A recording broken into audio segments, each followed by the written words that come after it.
Well, Tom, an estimated 30 million Americans live with diabetes, and if you're one of them, you may want to have a talk with your dentist. Now, that's because diabetes can double your risk of serious gum disease. So, how can you spot the warning signs and keep your smile healthy? The Fox Medical Team's Beth Galvin has some answers. Diabetes and gum disease really play off each other because if you have diabetes, you're more likely to develop gum disease. And if you have gum disease, it's harder to control your diabetes. So this is an issue that diabetics and their dentists need to stay on top of. If you're a diabetic, Inman Park Dentistry's Dr. Alex Rodriguez says keep a close eye on your gums. And it's a really common issue.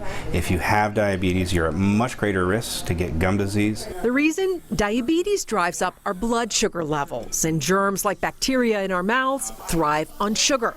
So diabetics are more likely to develop infections in their gums and the bones that hold their teeth in place. And it's not just the superficial above the gum island. We're talking down below the gums, the areas that are harder to reach. What's happening is gum disease essentially is a wound in your mouth.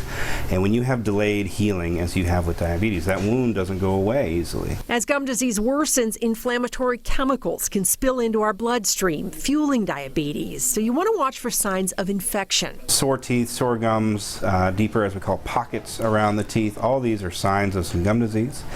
And a fairly normal person, it's probably just because, well, they weren't brushing and flossing well enough. But for somebody with diabetes, they may be brushing and flossing well, but they're still going to be a little more susceptible. Rodriguez says a dry burning sensation in your mouth, frequent fungal infections, or mouth ulcers can also be signs of diabetes. And it's something he says his own brother has struggled with. He told me the other day, he's like, if he hadn't had a brother who was a dentist, he's not sure how much worse it would have been off. I mean, by now we've pulled half his teeth in his mouth because that was the only remedy we had left. It was that far advanced. The best thing that diabetics can do, Rodriguez says, is work with both their doctor and their dentist to stay healthy. And if we can control that blood sugar, they can live happy, healthy lives for a long time.